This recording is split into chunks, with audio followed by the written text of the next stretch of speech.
What up, Fight World? It's your boy Ego, and I'm back with some more boxing. Now, a couple people hit me up and asked me my thoughts on Floyd Mayweather, Manny Pacquiao, and Amir Khan. Maybe you guys didn't peep my last video, but maybe I'll give some clarification. Also, want to talk about Mayweather and the standards that Mayweather is held to, and we'll just get it in. So, first things first, first order of business is the Amir Khan and Floyd Mayweather fight.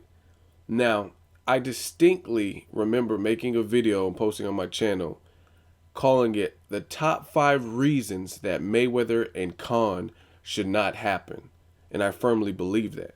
And I stated my reasons. Like I said, Amir Khan at this point, he's 2 out of 4 in his last fights. So he's 2 for 2. Hasn't looked exceptional in his last fight. Last fight where he looked really good was against Carlos Molina, but that was a guy with no power coming up in weight. He no longer has a belt. He got knocked out by Danny Garcia. Danny Garcia cleaned out the division. There's other champions who have been doing it longer or have been looking more impressive, i.e. Danny Garcia, i.e. Timothy Bradley. Pacquiao just re-energized his career and he has a better body of work overall. So, as far as the Amir Khan versus Mayweather fight, I'm not on board with it. I don't want to see it. Like I said, I've said this ever since I've heard the inklings that this fight may take place. I've stated that, and I've been very candid about that. However, I see a lot of people getting up in arms and fucking Mayweather, he's a pussy cherry picker duck, god damn it, fuck shit, and you guys are getting all mad. But realistically, let's really analyze and break it down. Now, as you can see, this is a tweet from Floyd Mayweather from February. And this is what Mayweather tweeted. The negotiations for my fight are almost done. The front runner is IBF champion Devin Alexander. It'd be a unification bout at welterweight. Now, this was the tweet heard around the world. A lot of people seen it, got wind of it, and they were like, fuck that. Mayweather's cherry picking again. He's fighting Devin Alexander. He's fighting a fighter who poses no threat. He's ducking. He's cherry picking. He's ducking Guerrero. He's ducking Canelo. He's ducking Pacquiao. Duck, duck, goose. A lot of people were pissed, and they didn't want to see this fight. Then, all of a sudden, when Floyd announces he's fighting Robert Guerrero, they're like, oh, okay, Robert Guerrero's still handpicked. He'll never fight Canelo, though. Canelo's calling him out. Canelo will beat him. Then, unbeknownst to most fans, the deal was done behind closed doors, and Mayweather said, my opponent for September is Canelo. He fights Canelo, he schools him, he outclasses him, he makes him look amateurish. The 11th round was definitely a spectacular round for him, and he beats him. Now, a lot of people were saying the fight would never even happen to begin with. All of a sudden it happens, and everybody's quiet. It's all quiet on the Western Front. Another thing, Mayweather, he announced the deal with Showtime. It was a big, huge deal. Every boxing article and scene was talking about it. And he said he was fighting up to 6 fights. Everybody was like, fuck that, he's inactive. He's not fighting 6 times. I guarantee you, I'll bet my life he's not fighting 6 times. God damn it. And everyone's getting mad. Then he did something that we haven't seen him do in years. I follow Mayweather and boxing. I really don't even know when the last time he fought 2 times in a year, to be honest. He was doing a lot of onesie twosies. After the Hatton fight, he retired. Fought Marquez, fought Cotto. Just like 1 fight a year, damn near. Then he fights 2 times. He fights a mandatory, which is a southpaw who hadn't been beaten in a minute. That was Robert Guerrero. Had 2 solid appearances at welterweight. That's not good enough. Then people say he's not going to fight Canelo.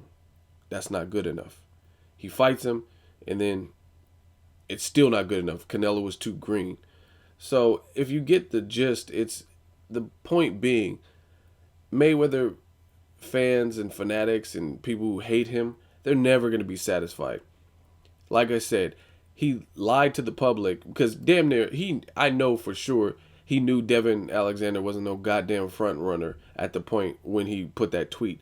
But he just took a jab at the media, wanted to get people talking, and it worked. And that's the thing. Some of the people who claim to hate Mayweather, but you actually focus on him more than other people who admire him. And that's what I don't understand. Mayweather has been known to fuck with the media, skip around questions and not really answer.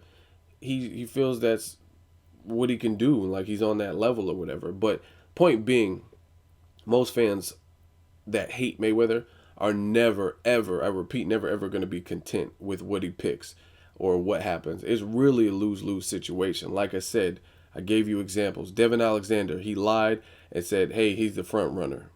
Not good enough. People didn't like that. Then he says, "I'm fighting my mandatory."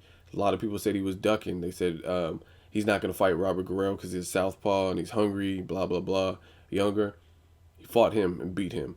Then everyone's like, there's no way on earth he'll fight Canelo. That's the biggest challenge of his career. He fought him, outclassed him. Now they're talking about fucking Amir Khan, and people aren't content with that. People are bringing Pacquiao back in the mix. Pacquiao's a good fight. That's a good fight. Pacquiao's a good fighter. But when Pacquiao got knocked out last fight before Brandon Rios, no one was really talking about Mayweather, but he walks through Brandon Rios and serves him up real quick. And now all of a sudden people are back on the Pacquiao train. And the funny thing is, I've noticed a pattern, and it's whoever's doing good at the time, that's who you want to see fight Mayweather. Whoever you think, Gennady Golovkin's running through people, that's the guy. If Edislandi Lara beats Trout, that's the guy. Before the Canelo Trout fight, a lot of people were saying Mayweather's ducking Trout. He's scared of Trout. He doesn't want to fight someone who's a southpaw, who's slick and tall. And then Trout loses. Now I don't really hear anybody talking about that particular fight. Lucas Matisse, a lot of people were like, oh, Floyd's scared. He doesn't want to fight Lucas Matisse, a hard puncher. Lucas will give it to him. And then Lucas loses to Danny Garcia. Now nobody's talking about Lucas' fight. Ruslan has a great performance, a comeback performance after a loss to Bradley. A great performance against Mike Alvarado. And I've even heard some people chiming in and saying Ruslan is the guy. So realistically, any way you slice it, there's no way to appease everybody. And this is proof of that. Like I said, Devin Alexander's not good enough. Robert Guerrero's not good enough. Canelo's not good enough. If, for instance, let's say, just hypothetically, let's say Mayweather fought Pacquiao right now. Everybody got their wish. I want to see it. You want to see it. We tune in. And let's say he beats Pacquiao, either by unanimous decision or knockout. It doesn't matter. People are going to say, this was after Pacquiao got knocked out. This was after Pacquiao was on the decline. But if he would have fought him in 2008, 2009, it would have been a different story. So, point being, some of you guys will be like, oh, you're defending Mayweather. I don't have to defend him. He lets his record and what he does in the ring speak for himself. But any way you slice it, there's going to be someone who's mad at Mayweather and his choice in fight. Unless he fights, I guess, the person who's doing great or whoever's hot in the division or division above him or below him at the time. It's like a lose-lose situation, and that's the way I see it. Like I said, Devin Alexander, this tweet, a lot of people, like Roy Jones said, y'all must have forgot. This tweet had people shook. People were pissed off that he's saying that he chose Devin Alexander. Then when he tricked you and you find out that that's not even the opponent, then his new opponent's not good enough, which is his mandatory. But if you don't fight your mandatory in the sport of boxing, what do people think you're doing? You're ducking. Lucas Matisse, he was the mandatory for Danny Garcia. So if he didn't fight him, people would say what? He's ducking. It's no different. So if Mayweather just skirts around and fights, I guess, whoever you want to see him fight and doesn't fight his mandatory, then it's a problem. So point being, either way, it's a problem. Let me know what you guys think. As always, hate, comment, or subscribe. Till next videos. Ego, signing off.